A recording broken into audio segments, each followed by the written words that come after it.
রাতের বেলা সে মোবাইল দেখতেছে, মোবাইলের মধ্যে সে একটু খারাপ দৃশ্য দেখাচ্ছিল। এমন সময় মেয়ে গিয়ে ঘরে ঢুকলো। মেয়ে ঘরে ঢুকে দেখলো বাবা তার মোবাইলের মধ্যে খারাপ দৃশ্য দেখছে, মেয়ে দেখে ফেললো। মেয়ে তখন বাবাকে বলল, একটা শব্দ বলেছে, লজ্জা করে না বাবা? মেয়েটা ঘরে চলে গেল। সেই বাবা যন্ত্রণায় ভুগতে আরম্ভ করলো, আরে আমার মেয়ে দেখে ফেললো, আমার মেয়ে কি কথাটা বলেছে, লজ্জা করে না বাবা? সে লোকটা অফিসে চলে গেল, অফিস করতেছে, কিন্তু আর ভালো লাগে না। মেয়েটা কি বলেছে, লজ্জা লাগে না বাবা? কিন্তু মেয়েটার যন্ত্রণায় সে হার্ট ফিল করলো। মেয়েটা এরপরে মারা গেল।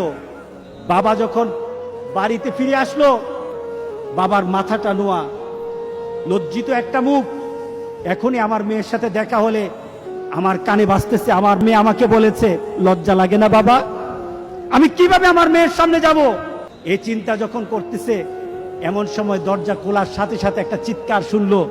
স্ত্রী চিৎকার বলতেছে, আমার মেয়েটা মারা গেছে। বাবার কানে তখন বাজতেছিল রাতের কথা, লজ্জা লাগে না বাবা? তার জানাজার ব্যবস্থা হলো।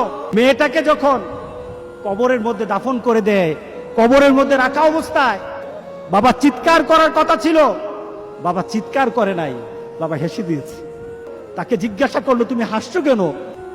আমার মেয়েটা চলে গেছে, আমার কলিজার টুকরাটা চলে গেছে, কিন্তু আমার জীবনের মধ্যে একটা আঘাত দিয়ে পরিবর্তন করে গেছে।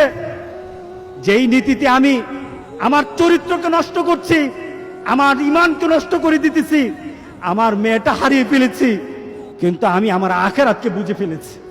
আজকে সমাজের যারা প্রিভেন্টিভ করছেন না, আপনি চিন্তা করছেন আপনার মেয়েটা কিন্তু একদিন আপনার জন্য বিপদ হয়ে যাবে। সুতরাং আমরা যদি হতে চাই ভালো একটা বাবা হবো, রাজি আছে সবাই?